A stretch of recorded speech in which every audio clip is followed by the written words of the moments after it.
The world may have become a little bit scarier after the U.S. withdrawal from a historic international ballistic missile treaty, an agreement that contributed to the end of the Cold War. And Western media has been quick to put the blame on Russia. RT's Sarah Montez-Oca now joins me with the latest. Sarah, are we looking at an increase of global nuclear tensions? Well, Scotty, many analysts are saying that we could be looking at a new global arms race. A New York Times opinion piece headlined, "If the INF treaty dies, blame Russia." It claims that Russia cheated and was testing missiles banned by the agreement.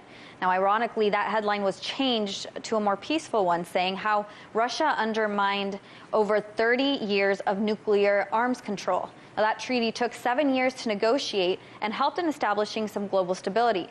Now, they are specifically talking about the Russian missile 9M729, but Russia says it's in full compliance with that INF treaty.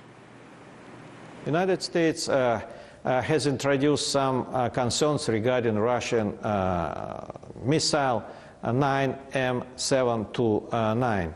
I would like to say that the Ministry of Defense has decided to present unprecedented measures of transparency. We invited military attaché to Ministry of Defense. We offered them to look at our missile. We provided a lot of technical explanations what missile is. The United States declined that invitation. Meanwhile, Trump said, "We will move forward with developing our own military response options and will look with NATO and our other allies and partners to deny Russia any military advantage from its unlawful conduct."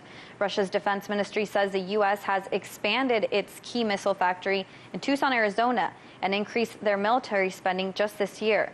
Now, reports say that it seems like both countries are aiming to create new land-based missiles within the next few years. But just last year, Russia revealed some of its newer missiles. Now, this includes hypersonic weapons, but all have been in compliance with that INF treaty. Perhaps some global powers are forgetting that the purpose of the 1987 deal was to provide security for Europe. INF treaty is dealing with the security of European countries and the Russian Federation. INF is not dealing with the security of the United States. And it's a great question why United States has decided to withdraw from this treaty. It's very easy to blame somebody who is violating, for example, this treaty. We consider that United States made a lot of mistakes, and United States are continuing to violate INF as it is now. Some close U.S. allies in the European Union are voicing their concerns. The EU's foreign policy chief, Federica Mogherini, said, "What we definitely don't want to see is our continent going back to being a battlefield or a place where other superpowers confront themselves." But some U.S. senators are pushing for the U.S. to stay in the treaty. There was a bill put forward into the U.S. Congress recently by 10 senators calling on the U.S. to stick by the treaty, which is great. But again, they make the assumption that Russia is violating the treaty. They make no mention of the allegations against the U.S. itself. And what I consider to be important is that they don't call on the Congress to investigate these allegations.